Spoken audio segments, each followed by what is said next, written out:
हमारी 8वीं जो प्रॉपर्टी है यहाँ पे, 6ठी 7वीं 8वीं पता नहीं कौन सी है, बट एक तो है, वो है हम पे मैग्नेटिक कैरेक्टर। और मैग्नेटिक मोमेंट आपको पता ही है, √n(n+2). मैग्नेटिक मोमेंट की यूनिट क्या होती है? बोहर मैग्नेटॉन होती है, सब आपने पढ़ा है। तो 7वीं 8वीं जो भी होगी लगा देना। मैग्नेटिक प्रॉपर्टी, यार मैग्नेटिक प्रॉपर्टी दो होती है, एक होती है डायमैग्नेटिक, एक होती है पैरामैग्नेटिक। पैरा होती है अनपेड इलेक्ट्रॉन की वजह से, डाय होती है पेड अप इलेक्ट्रॉन की वजह से। तो ओनली सबसे मेन बात पहली, zinc, cadmium, mercury have D10 configuration that is all electrons are paired up। सारे इलेक्ट्रॉन क्या होते हैं? पेयर्ड अप होते हैं। मतलब कि कोई भी अनपेड इलेक्ट्रॉन नहीं होगा।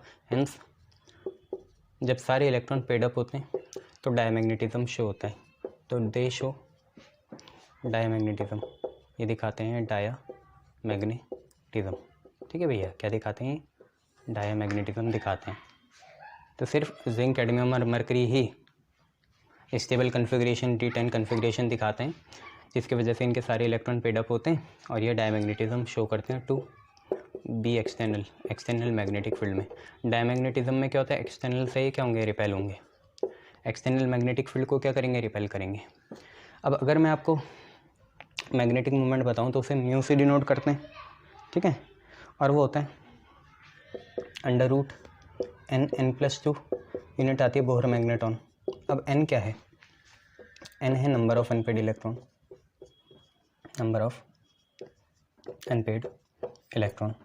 तो जिंक, कैडमियम, मरकरी के लिए मैं आपको बताना चाहता हूँ पहले ही उसमें ना, तो क्योंकि यहाँ पे नंबर ऑफ अनपेड इलेक्ट्रॉन कितने होंगे? 0 होंगे। सारे इलेक्ट्रॉन क्या पेड अप हैं, तो ये आएगा अंडर रूट कितना? 0 × 0+2, 0+2 2 हुआ, 2 × 0 0 हुआ, तो 0 बोहर मैग्नेटॉन आता है किसके लिए?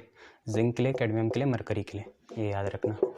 इनको छोड़ के आखिरी जो मोस्ट ऑफ हैं, ठीक है, except them, except zinc, cadmium, mercury, all are, ठीक है, ऐसे लिख लेते हैं, except zinc, cadmium, mercury, all other are, all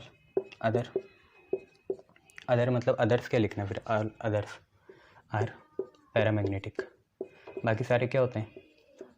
paramagnetic होते हैं due to presence of unpaired electron. और बहुत से फेरो भी होते हैं, देखो आयरन है जैसे, ठीक है, due to presence of unpaired electron.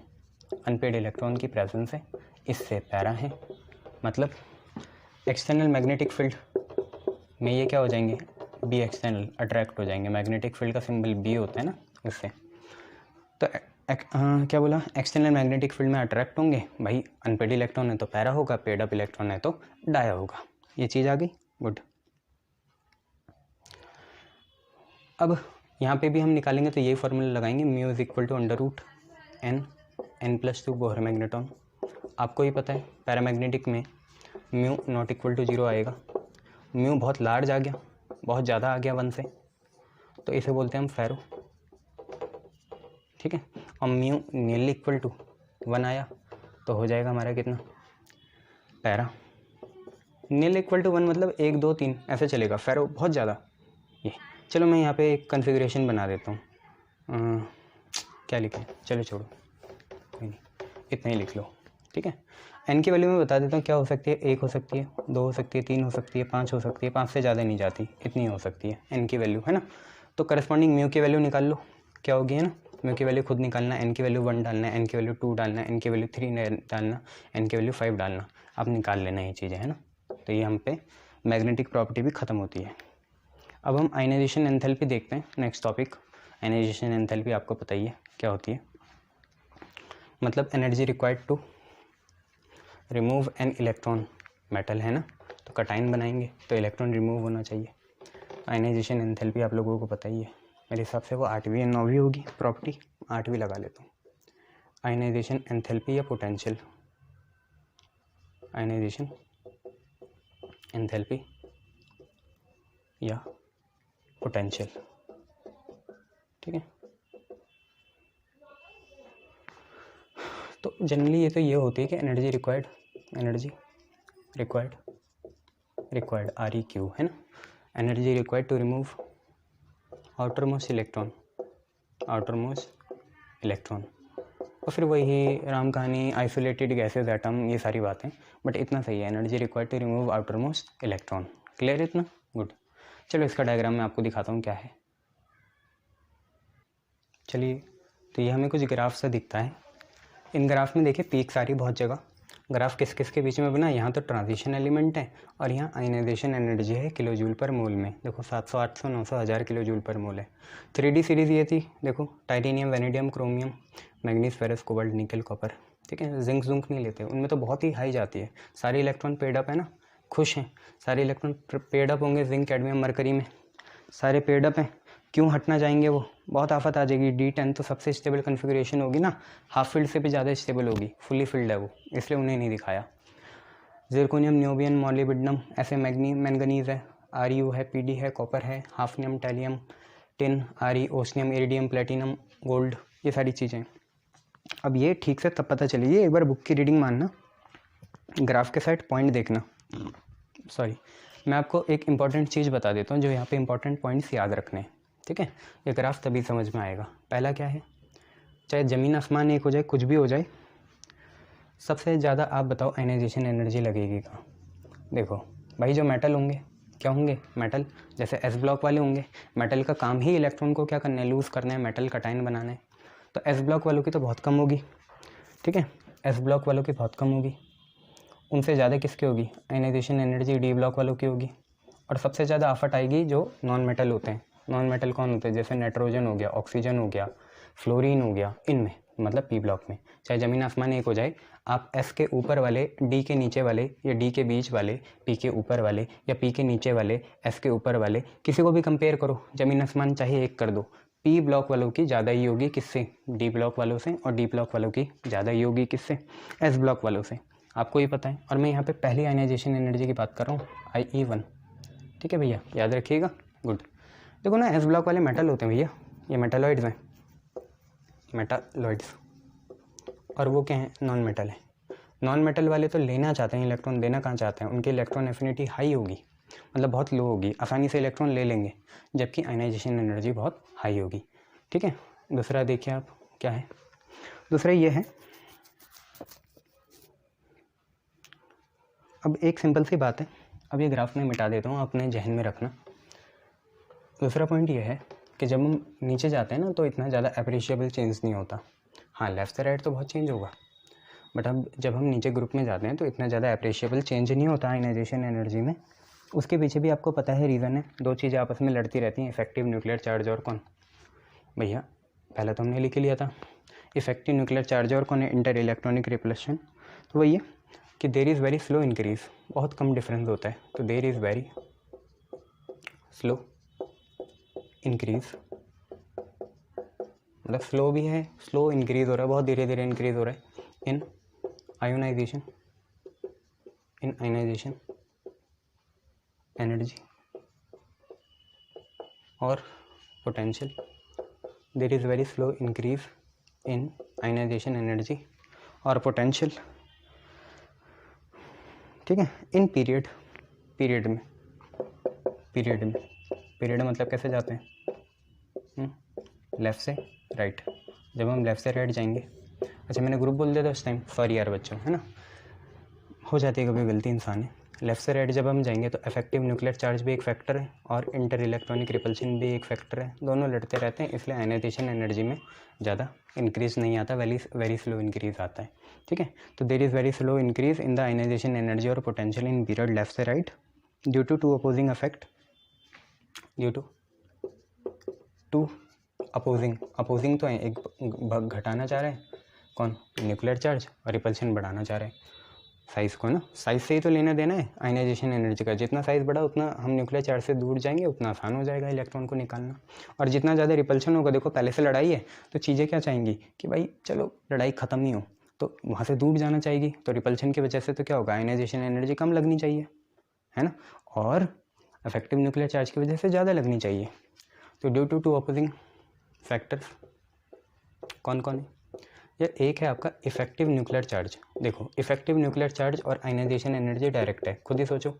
जितना स्ट्रांगली न्यूक्लियस इलेक्ट्रॉन को अपने से कैद करके रखेगा, जितना स्ट्रांगली पकड़ के रखेगा, उतना उसे हटाना क्या है, मुश्किल है। जितना स्ट्रांगली वो कैद करके रखेगा एटम के अंदर, उतना हटाना उसे क्या है, मुश्किल है।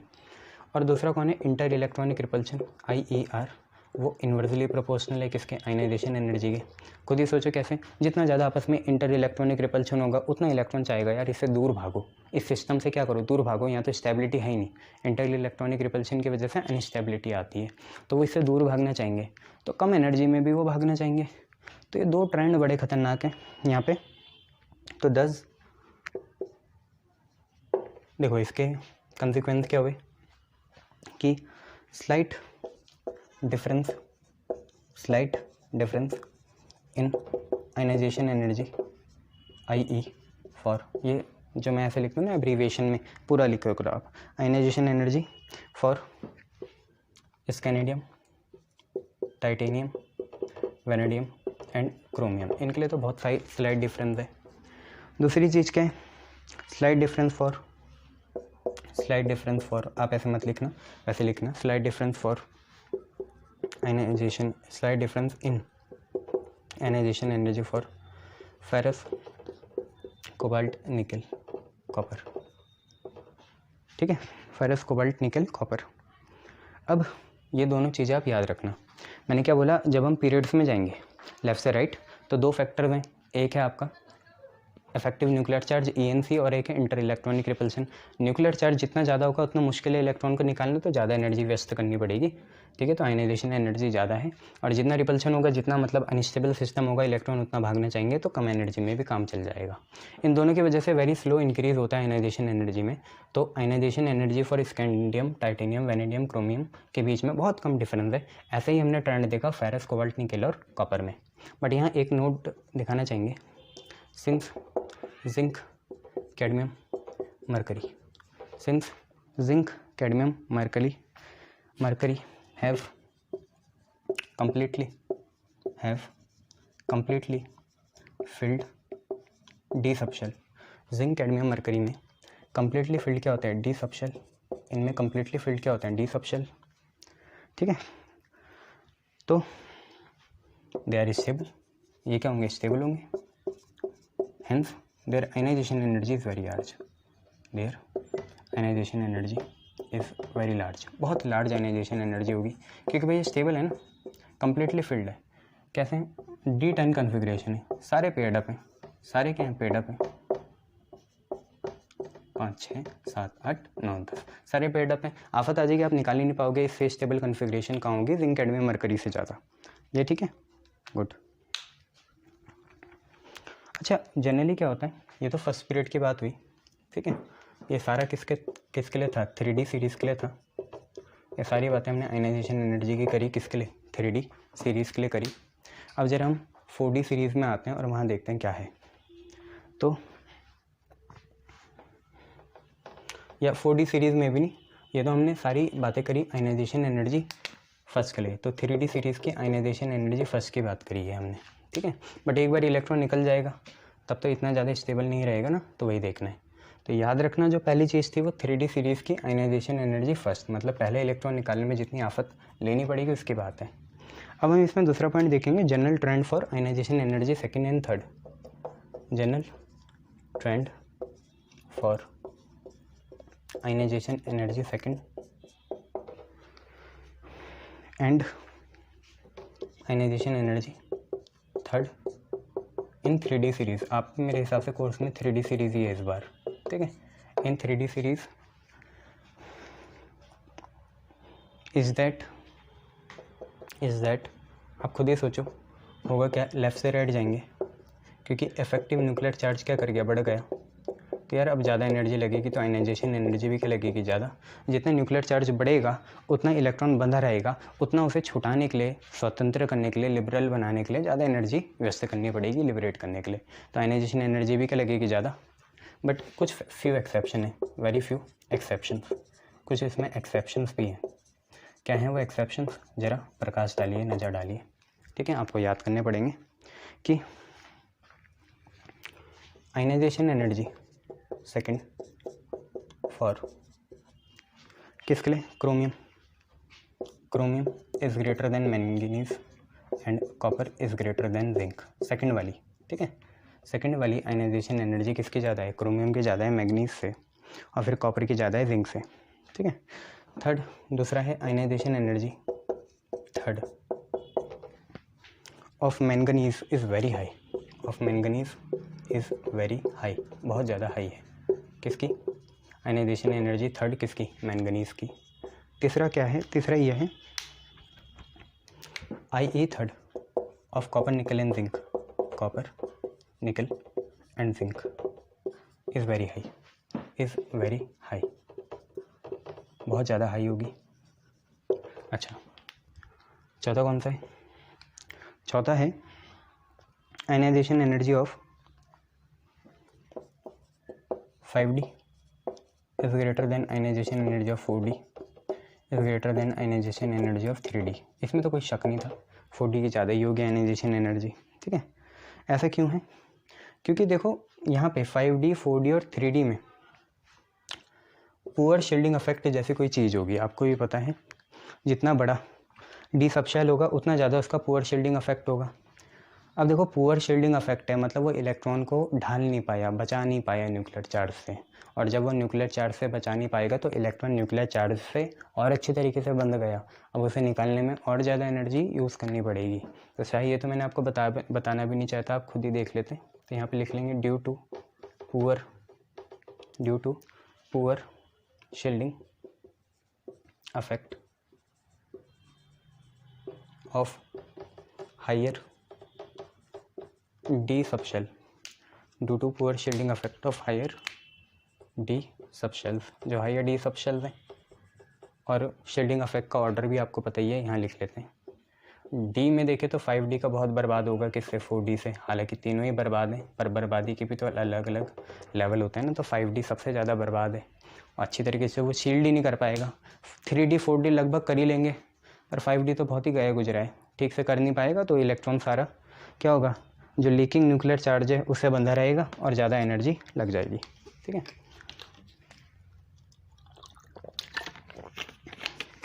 अच्छा, अगर आपसे रीज़न पूछ लिया तो पुअर शील्डिंग इफेक्ट से होगा क्या, तो लिख देना एज ए रिजल्ट, जिसकी वजह से न्यूक्लियर चार्ज इंक्रीजेस। क्योंकि न्यूक्लियर चार्ज कैसे इंक्रीज़ हुआ? है उतना ही न्यूक्लियर चार्ज, पर पहले लीक कम हो रहा था, अब क्या हो रहा है? ज़्यादा हो रहा है, तो लीकेज बढ़ जाएगी। लीकेज जो है ना चार्ज की, लीकेज ऑफ पॉजिटिव चार्ज बढ़ जाएगी, ये आपको लिखना है, ठीक है। देखो मैं बता दूंगा, अगर आप इसे खुद ही जज करना चाहते हो आयनाइजेशन एनर्जी को, तो कैसे जज कर लेना, सिंपल सी बात है। जैसे हमें क्रोमियम की देखनी है, क्रोमियम होता है atomic number 24, 1s2 2s2 2p6 3s2 3p6, आपको पता है 4s1 3d5 आएगा यहाँ, है ना, देख लो 6 7 8 9 10 6 7 8 1s2 2s2 2p6 3s2 3p6 6 7 8 9 10 16 17 18 और 6 24। हाँ, तो हमें इससे मतलब है 4s1 3d5 से बनाओ जरा इसे, 4s1 3d5, ठीक है, 4s1 3d5 1 2 3 4 5। पहली बार निकालेंगे, निकल गया।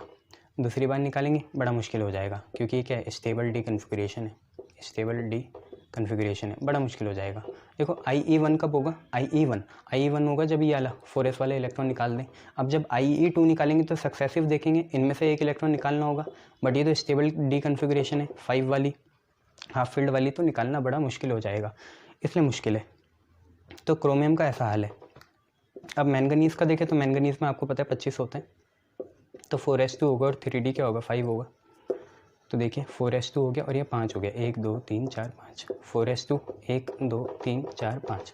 तो देखो IE1 क्या होगी यहाँ पे कि ये इलेक्ट्रॉन निकल जाए, फिर IE2 क्या होगी कि ये निकल जाए, यही तो होगी।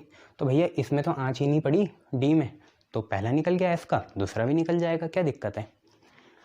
तो आपको समझ में आया ना, क्रोमियम के दूसरी आयनाइजेशन एनर्जी में सीधा गाज किस पे गिर गई थी? D5 पे, जबकि मैंगनीज के तीसरे में गिरेगी गाज D5 पे। इसलिए जब हम तीसरा इलेक्ट्रॉन निकालेंगे, पहले में तो ये गया आयनाइजेशन एनर्जी 1 में, आयनाइजेशन एनर्जी 2 में ये गया, 3 में ये जाएगा, तो इसलिए दिक्कत है। क्लियर इतनी बातें? तो यही वो बताना चाह रहा था, यही हमने कवर कर लिया। अब इसके बाद बस ये है कि जो हम पे नेक्स्ट टॉपिक होगा वो होगा कलर्ड आयंस का। किसका? Coloured ions. कि क्यों डी ब्लॉक के element except zinc, cadmium, mercury coloured होते हैं। ऑब्वियसली क्योंकि उनमें ट्रांजिशन होती है, डी से डी की तरफ जाते हैं। डी पहले क्या होता है? डीजनरेट होता है ना, डीजनरेसी सुनी होगी, तो वही हम पे नेक्स्ट टॉपिक मेरे हिसाब से 9वां होगा, coloured ions. Coloured ions, coloured ions, coloured ions के बारे में हमें बात करनी है। ठीक है भैया, ओके। इसके बारे में हम बात करते हैं, कलर्ड आयंस के बारे में। तो इसमें भी बता दूं मैं आपको, सिंपल सी बात है कि ओनली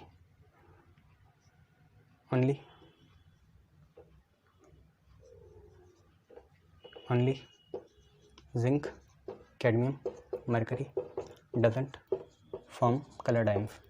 ये बनाते ही नहीं है। इसके पीछे मैंने आपको बता ही रखा है अभी, कलर्ड आयंस क्यों नहीं बनाते। कलर्ड में ऐसे ब्रिटिश वाला लिख रहा हूँ, है ना, because they have completely filled d orbital, completely filled d orbital. Transition हो ही नहीं पाएगी इसमें। ये सारी कहानी मैंने आपको बताई थी सारी, तो ये नहीं बनाते, बाकी सारे बनाते हैं। तो उन्हीं बाकी सारे की बात करनी है। ये तो ट्रांजिशन एलिमेंट है भी नहीं ना, तो इनकी बात नहीं करनी है। ये डी ब्लॉक जरूर है बट ट्रांजिशन नहीं है। तो only zinc, cadmium, mercury doesn't form, does not form coloured ions because it has completely filled d orbital. बाकियों की बात करते हैं। तो due to the presence of incompletely filled, यहाँ पे लिखते हैं नहीं, due to the presence of incompletely filled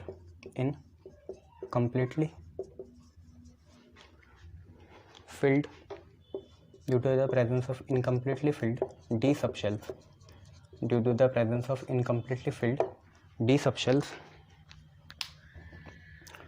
होता क्या है कि जब कोई लाइगेंड या एटम, व्हेन सम लाइगेंड या एटम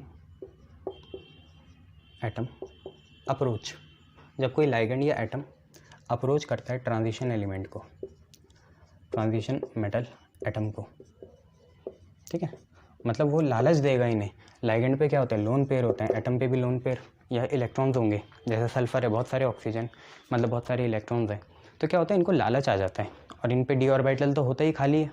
तो उसमें क्या करते हैं, पहले वो जनरेटेड होते हैं और उनमें डीजनरेसी हो जाती है, मतलब उनमें एनर्जी का रीडिस्ट्रीब्यूशन हो जाता है। इसे हम डीजनरेसी बोलते हैं। डी के कितने होते हैं? 5 होते हैं ना, d x y, d y z, d z x, d x square dash y square, d z square. तो ये 5 होते हैं। ये लेवल्स में टूटते हैं। पहले सबकी सेम एनर्जी होती है, अब एनर्जी चेंज हो जाती है, ठीक है। तो due to presence of incompletely filled D subshell when some ligand या atom approaches transition atom, there d orbitals which previously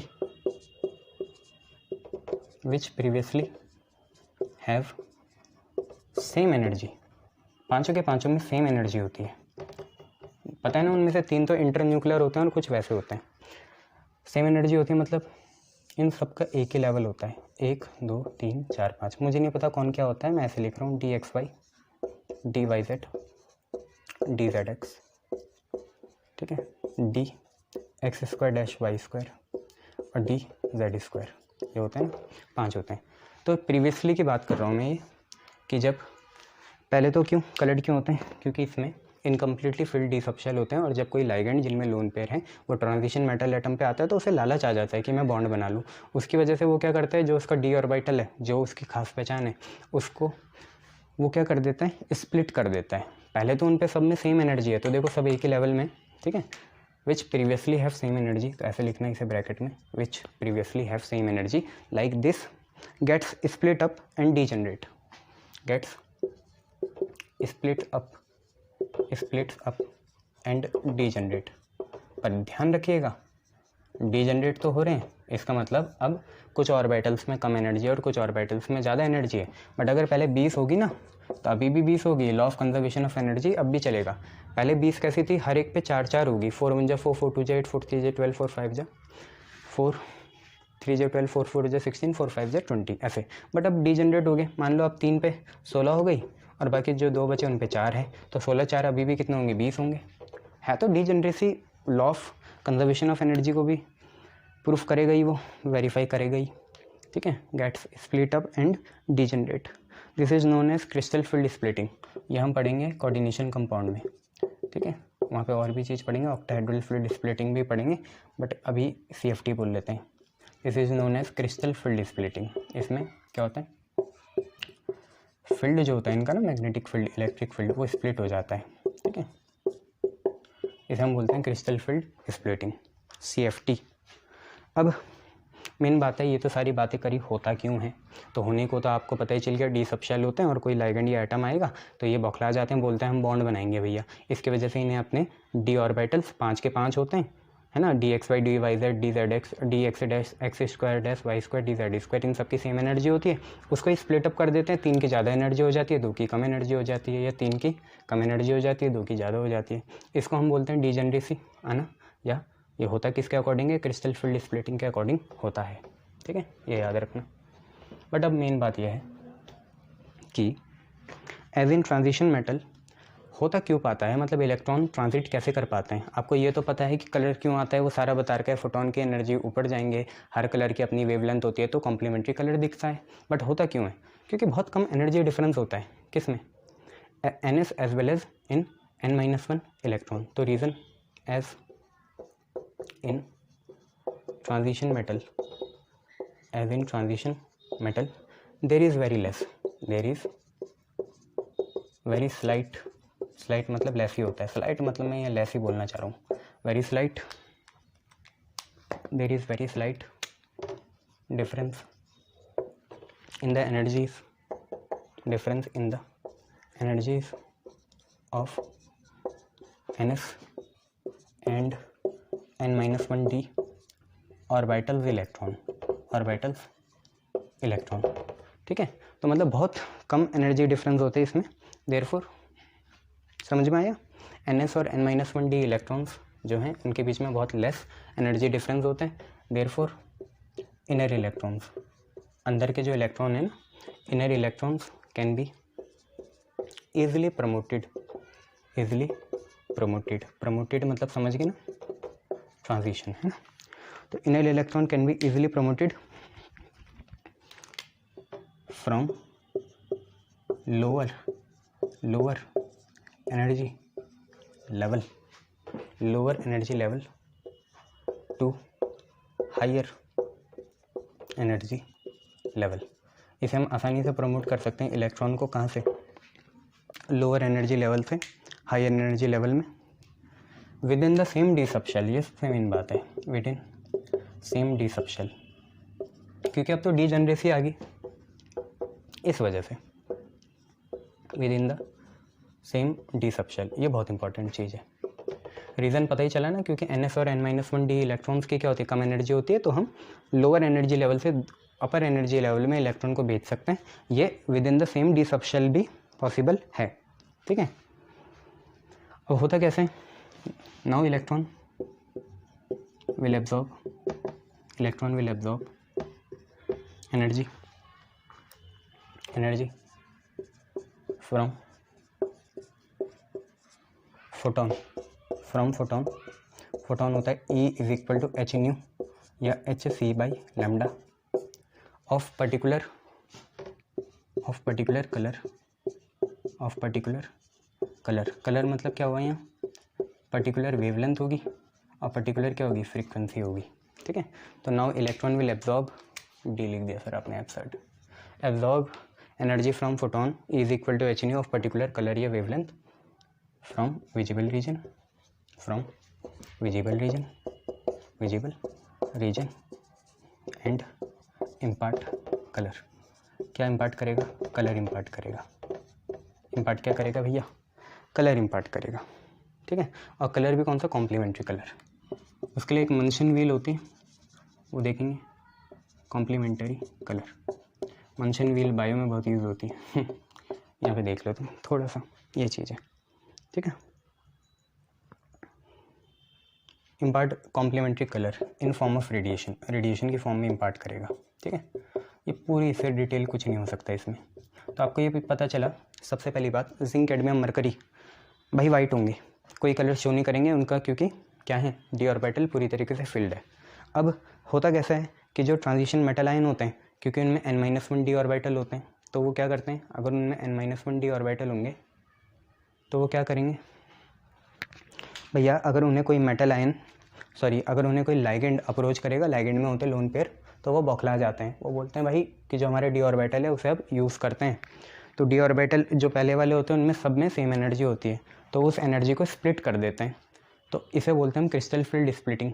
ठीक है, अब जब ये स्प्लिटिंग हो जाती है, उसके आगे की कहानी क्या है, ट्रांजिशन मेटल में क्योंकि NS और n-1 डी इलेक्ट्रॉन में बहुत कम एनर्जी डिफरेंस होता है, तो लोअर एनर्जी का इलेक्ट्रॉन हायर एनर्जी के इलेक्ट्रॉन बन सकता है। कैसे, ऊपर जाके। इसके लिए उन्हें करना कुछ नहीं होता, या तो विद इन द सेम सब सेल या S से D चले जाएं। इसे हम DD ट्रांजिशन भी कहते हैं। तो इस पूरे रीज़न को आप ये भी बोल सकते हो, due to DD transition of electron. DD transition of electron, electron यहाँ क्या करता है, D सब शेल से D सब शेल पे ही जाता है, तो इसे हम DD ट्रांजिशन ऑफ इलेक्ट्रॉन भी कह सकते हैं। ठीक है, क्लियर है। और ये सारा रंग रूंग वाला तो आपको चक्कर पता ही है, एक बार मैं पहले भी डिस्कस कर चुका हूँ। कॉम्प्लीमेंट्री कलर निकलता है। अगर हम डायग्राम बनाएं तो डायग्राम कुछ ऐसा होगा। अच्छा, डायग्राम कुछ ऐसा होगा कि जैसे 3 नीचे होंगे, 5 थे ना, 3 नीचे 1 ऊपर 2 ऊपर, ये इलेक्ट्रॉन यहाँ है। ऐसा हमने ग्राफ बना रखा है एनर्जी का। ठीक है, ये इलेक्ट्रॉन नीचे, यहाँ पे होगा DD ट्रांजिशन। DD ट्रांजिशन क्या होगा भैया, DD ट्रांजिशन होगा, DD ट्रांजिशन होगा। और इस DD ट्रांजिशन में क्या होता है, इलेक्ट्रॉन को एनर्जी मिलती है फोटोन की, hc/λ। ठीक है, और वो इलेक्ट्रॉन ऊपर भाग जाता है। कहाँ भाग जाता है, ऊपर भाग जाएगा, नीचे वो खाली हो जाएगा। इसकी वजह से कलर भी आता है। क्या आता है, कलर। ठीक है, DD ट्रांजिशन इसे बोलते हैं।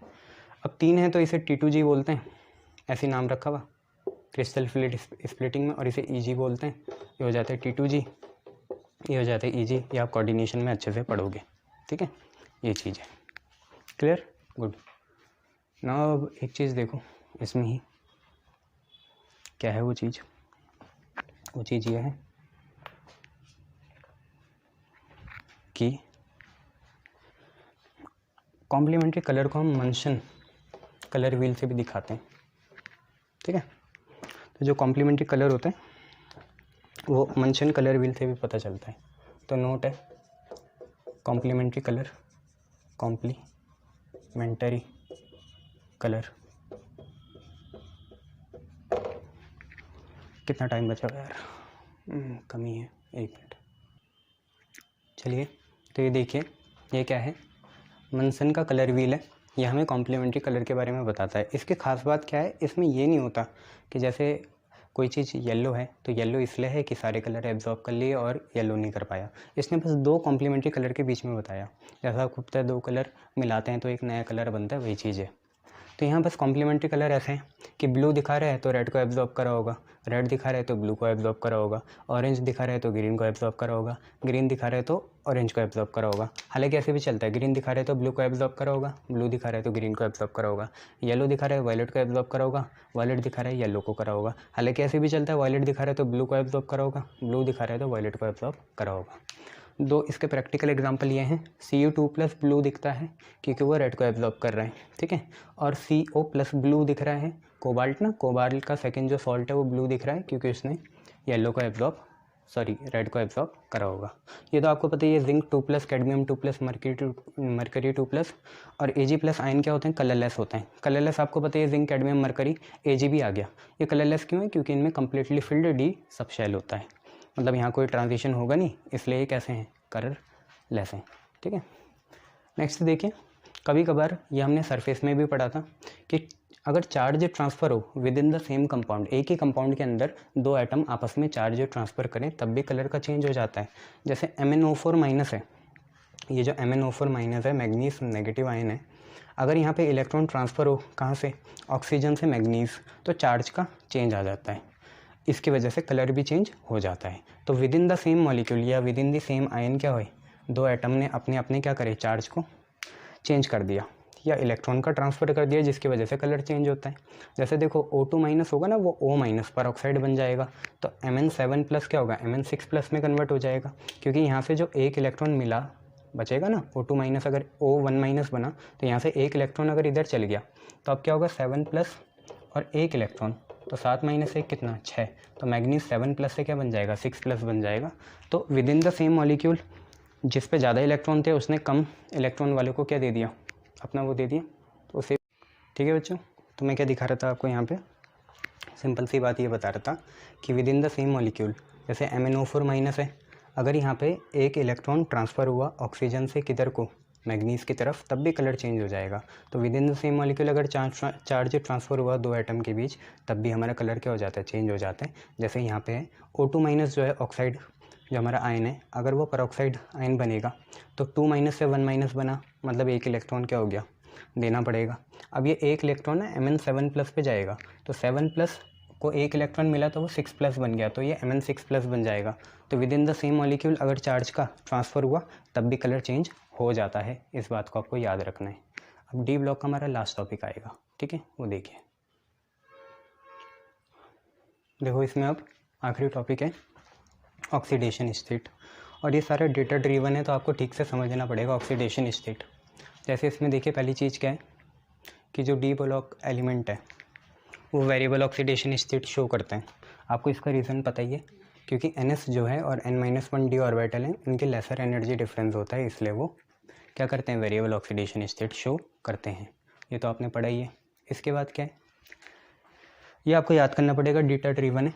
3D सीरीज़ में सबसे कॉमन ऑक्सीडेशन स्टेट +2 है, मतलब Fe भी +2 बनाना चाहेगा, निकल भी +2 बनाना चाहेगा, कॉपर भी +2 बनाना चाहेगा। इसका मतलब +1 इतनी ज़्यादा स्टेबल नहीं है, वो बहुत जल्दी रिड्यूस होगी कॉपर की।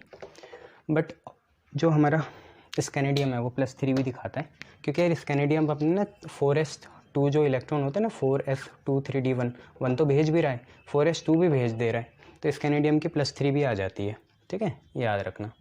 अब अगर आयनिक बॉन्ड बनाने हैं तो छोटी ऑक्सीडेशन स्टेट होनी चाहिए, तो ये हमारा नेक्स्ट टॉपिक है कि आयनिक बॉन्ड जो है +2 या +3 ऑक्सीडेशन स्टेट में बनते हैं, जबकि हायर ऑक्सीडेशन स्टेट में हमारे कोवेलेंट बॉन्ड बनते हैं, क्योंकि हायर ऑक्सीडेशन स्टेट में होती है DD ट्रांजिशन, ठीक है, इसे मन में डालना अपने, DD ट्रांजिशन होती है हायर ऑक्सीडेशन स्टेट में, और अगर आयनिक बॉन्ड बनाने हैं तो वो कम ऑक्सीडेशन स्टेट में ही बनेंगे। हायर ऑक्सीडेशन स्टेट वाले एलिमेंट मिडल में मिलते हैं, जैसे मैग्नीज़ है 2 से 7 तक चले जाता है, ओस्मियम है +8 तक चले जाते हैं, वो मिड में मिलेंगे, ऊपर कम वाले मिलेंगे, नीचे ज़्यादा वाले मिलेंगे, ठीक है। और हाईएस्ट अगर आपको ऑक्सीडेशन स्टेट देखनी है तो वो मिड में ही मिलती है, जैसे मैग्नीज़ भी मिड में आता है, ऑक्सीजन भी मिड में आता है, 25 आते हैं ना मैग्नीज़, ये।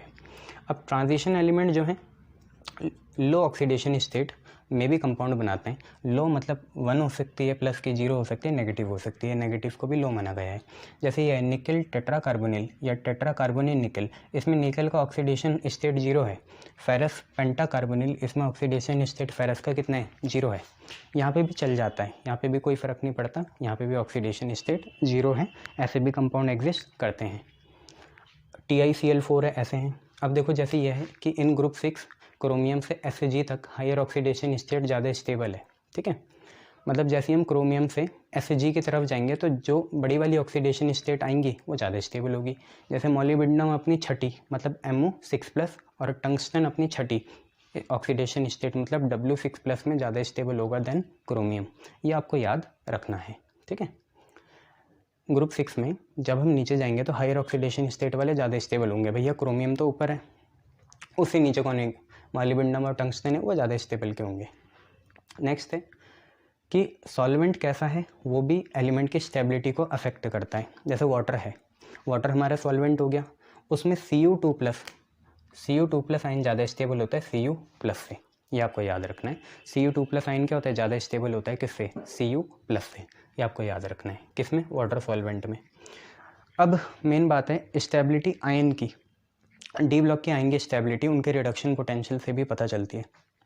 जितना कम रिडक्शन पोटेंशियल होगा, जितना कम होगा ना, पॉजिटिव वैल्यू में कम होगा, उतने आसानी से वो रिड्यूस हो जाएगा, मतलब उतनी आसानी से वो एटम फॉर्म में कन्वर्ट हो जाएगा। जितनी आसानी से एटम फॉर्म में कन्वर्ट हो जाएगा उतना वो लेस स्टेबल क्या है, आयन है। तो यही बात है, stability of element is decided by standard potential value. जैसे Cu+ को 1 इलेक्ट्रॉन मिला, Cu बन रहा, चलो बढ़िया। Cu2+ को 2 इलेक्ट्रॉन मिल रहे, Cu बन रहा, बढ़िया। इसका E डिग्री 0.52 है, इसका E डिग्री कितना है, 0.34 है। तो एक सिंपल सी बात है, Cu2+ बहुत आसानी से रिड्यूस हो जाएगा, क्योंकि मतलब Cu+ क्या है, बहुत आसानी से रिड्यूस हो जाएगा, क्योंकि इसकी इलेक्ट्रोड पॉजिटिव वैल्यू क्या है, ज़्यादा है, किस वाले से, Cu2+ से। तो हेंस ये लेस स्टेबल होगा Cu2+ से। इसे आप कैसे समझ सकते हो, सिंपल सी बात है, यहाँ पे ये है, जितना पॉजिटिव E डिग्री वैल्यू होगा, जितना पॉजिटिव E डिग्री वैल्यू होगा, उतना ईजिली वो क्या हो जाएगा, रिड्यूस हो जाएगा। ये हमने इलेक्ट्रोकेमिस्ट्री में भी पढ़ा था।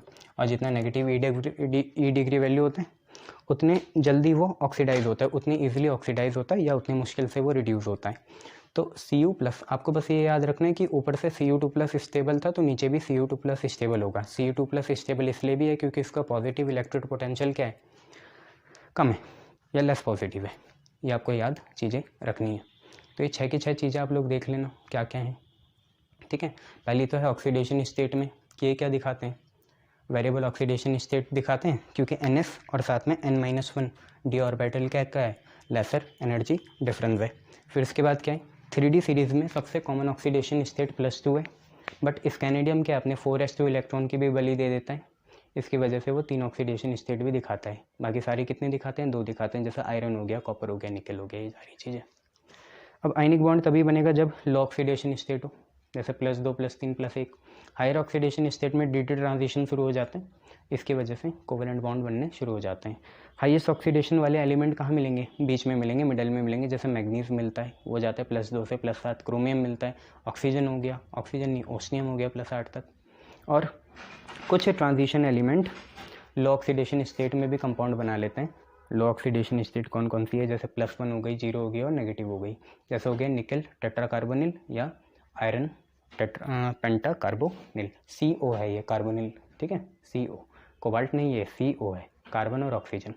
यहाँ पे देखो CO कार्बन मोनोऑक्साइड जो है खुद ही एक क्या होता है, वैसे ये कार्बोनिल है, बट ये खुद ही न्यूट्रल कंपाउंड होता है, इस वजह से निकल के 0 आ गई, उसकी भी 0 आ गई। जो ग्रुप 6 है, F पॉइंट ग्रुप 6 में क्रोमियम से Fe तक जाते हैं हम जब, तो हाइयर ऑक्सीडेशन स्टेट जब हम नीचे जाते हैं वो ज़्यादा स्टेबल होती है लोअर ऑक्सीडेशन स्टेट से।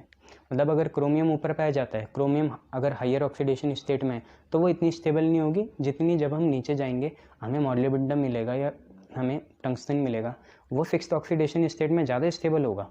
अगर मॉलिब्डेनम और जो हमारा टंगस्टन है उसकी +2 +4 ऑक्सीडेशन स्टेट देखें नीचे, तो वो लेस स्टेबल होगी, और +6 क्या होगी, ज़्यादा स्टेबल होगी। नीचे जाते हुए ज़्यादा ऑक्सीडेशन स्टेट स्टेबल होती है। बट क्रोमियम ज़्यादा खुश कहाँ रहेगा, +2 +4 में रहेगा, +6 में इतना खुश नहीं रहेगा, क्योंकि वो ऊपर का एलिमेंट है।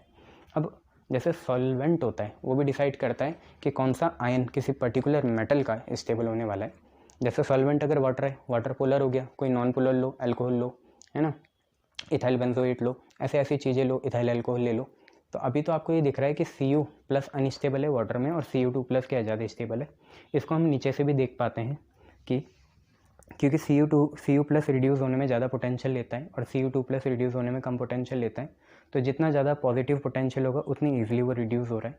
रिडक्शन मतलब क्या होता है, आसानी से वो इलेक्ट्रॉन गेन करके कोई भी मेटल का टाइम किस में चेंज हो रहा है, सॉलिड मेटल में चेंज हो रहा है। क्योंकि Cu2+ का पॉजिटिव पोटेंशियल ज़्यादा है, वो तो आसानी से रिड्यूस हो रहा है, तो लेस स्टेबल है Cu2+ से। देखो बच्चों, पॉजिटिव असली में वैसे पॉजिटिव पोटेंशियल नहीं होता, असली में वैसे नेगेटिव पोटेंशियल होता है। जितना ज़्यादा नेगेटिव पोटेंशियल होगा उतनी आसानी से वो ऑक्सीडाइज होगा, मतलब उतना मुश्किल से वो रिड्यूस होगा, और जितना पॉजिटिव इलेक्ट्रोड पोटेंशियल होगा उतनी आसानी से वो रिड्यूस होगा और उतनी मुश्किल से वो ऑक्सीडाइज होगा। तो ये सारी चीज़ें आपको देखनी है। यहाँ पे आपका डी ब्लॉक ख़त्म होता हुआ, ठीक है, ये सारी चीज़ें आप देख लेना, यहीं पे आपका डी ब्लॉक ख़त्म होता हुआ। Clear, good.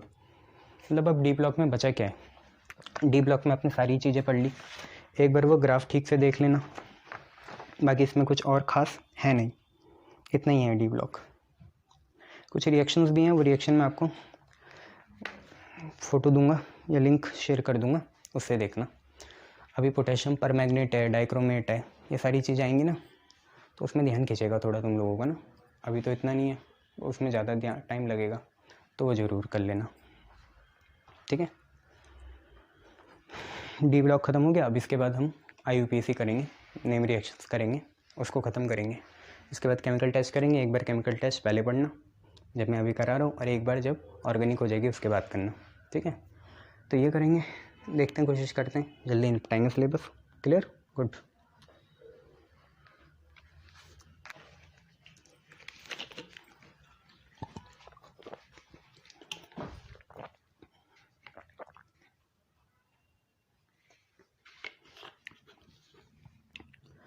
फ़ोटो खींच लो इसकी, फिर ठीक से लिख लेना। ये डेटा ड्रिवन है, आपको याद ही करना पड़ेगा, नहीं तो उसके बिना काम नहीं चलेगा आप लोगों का, ठीक है।